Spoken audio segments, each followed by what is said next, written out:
Bienvenue à tous, ici Danielle Delény et bienvenue à notre 4e émission. Aujourd'hui, nous allons regarder l'utilisation de l'hypnose pour calmer la douleur. Nous allons voir une capsule de Ma santé et mes droits sur la prévention et le 4e exercice d'auto-hypnose avec Noël Delcourt.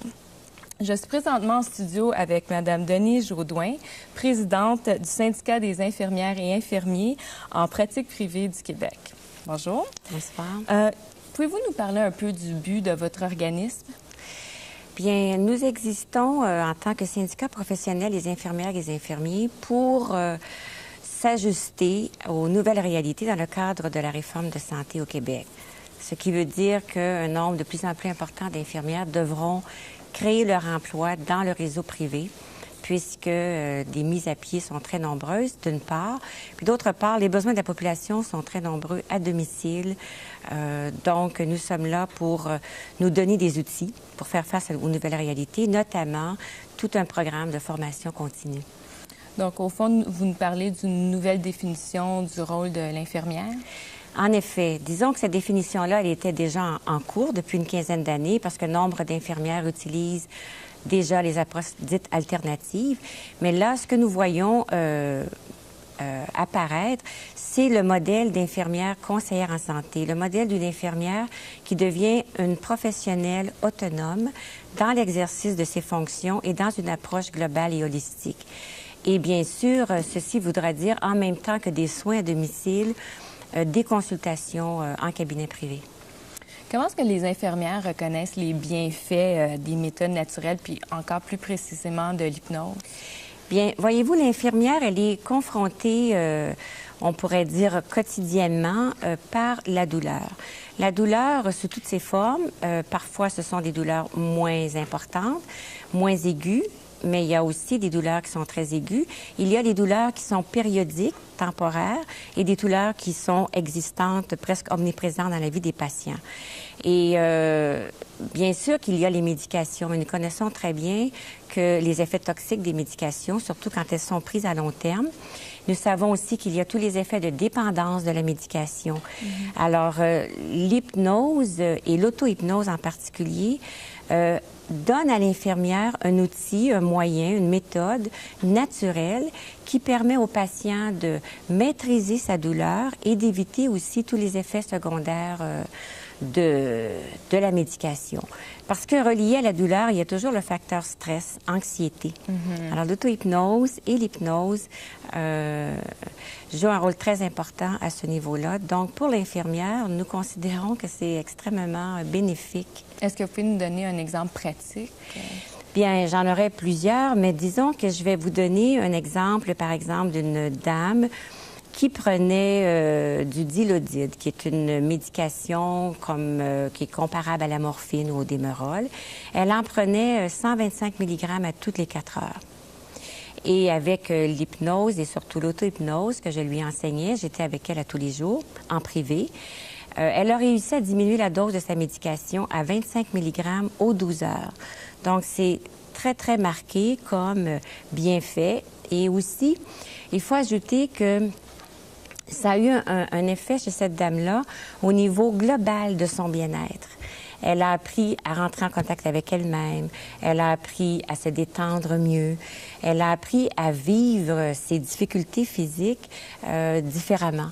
Donc, c'est un des nombreux exemples qui sont assez frappants du bienfait de l'hypnose, par exemple. Est-ce que vous pensez qu'on pourrait donner aux patients le choix d'utiliser l'hypnose dans la session pré- ou post-opératoire? Bien, disons que je pense que globalement, les patients devraient avoir le droit de choisir toute forme de traitement et de médication et de soins. L'hypnose, bien sûr, fait partie de ce choix-là. Oui, en préopératoire, oui, en post-opératoire. Ça peut être un facteur de meilleure réussite, je dirais, de l'intervention chirurgicale et même du processus de guérison par la suite. Bon, bien, je vous remercie beaucoup, Madame Jaudoin, puis je vous souhaite bonne chance. Merci. Et maintenant, on va passer au public. Ils vont nous répondre à la question si ils trouvent que l'hypnose pourrait bien, en effet, enlever la douleur. Ce cas-là, disons, je ne crois pas. Je crois à l'inopsie. À être inoptisé, j'y crois, mais je ne crois pas vraiment qu'il y a possibilité d'enlever la douleur par cette méthode-là. Je ne crois pas. Alors, je préférais le médicament, puis j'aurais l'assurance à ce moment-là qu'il n'y aurait pas de douleur. Je vois là de quoi très positif, puis on le sait de toute façon par les expériences passées que ça peut apporter beaucoup, oui, comme thérapie, comme... il y en a qui s'en servent, même les dentistes s'en servent pour remplacer antidouleur, là. C'est ça. Donc, oui, je vois là quelque chose de positif quand c'est bien mené, là, par des gens compétents, là, mais non des charlatans. Bon, bonjour, Cornélia. Bonjour, Danielle. Et toi, qu'est-ce que tu en penses? Est-ce que tu penses qu'on peut enlever la douleur avec l'hypnose? Certainement, oui. L'hypnose peut aider à enlever une douleur passagère, comme on arrive à trouver dans les traitements dentaires, mais aussi dans des douleurs chroniques. Si on décomposerait une douleur, on verra qu'elle est faite de 3 parties. Le souvenir des douleurs passées, la peur des douleurs qui vont venir et seulement un tiers de la douleur présente. On peut agir à tous ces niveaux. Et pour te donner un exemple, une dame qui est venue me consulter pour ses peurs terribles envers un traitement dentaire, à l'aide de l'hypnose, elle a réussi à trouver un souvenir enfui dans l'enfance, vers l'âge de 7-8 ans, quand elle a fait la première rencontre avec un dentiste. Dans ce temps-là, on prenait moins le soin d'expliquer à l'enfant qu'est-ce qui va se passer, comment vont s'y prendre pour faire son traitement. Et l'enfant était tout à fait épeuré et son seul désir était de s'enfuir. Et ce souvenir a fait remonter beaucoup d'émotions à ma cliente, mais qu'est-ce qu'il y avait encore de pire, c'était l'attitude de sa mère, qui était aussi effrayée qu'elle de la présence du dentiste. Et au lieu de rassurer l'enfant, elle rassurait le dentiste. Donc à ce moment-là, l'enfant se sentait insécure et sa peur de dentiste a augmenté.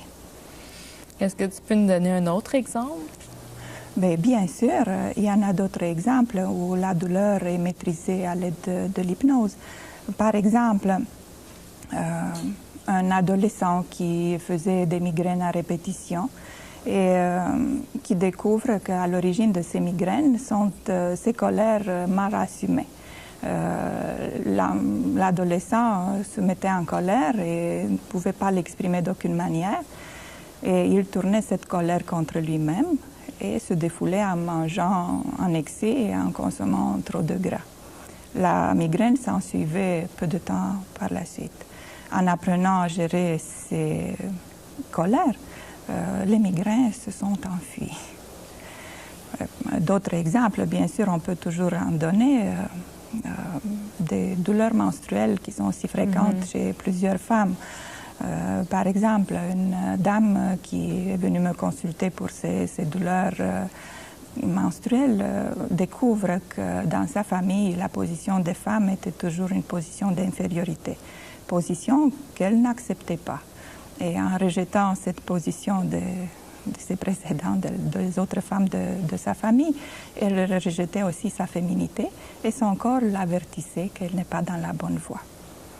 Les douleurs, bien sûr, après se sont estompées et presque disparues.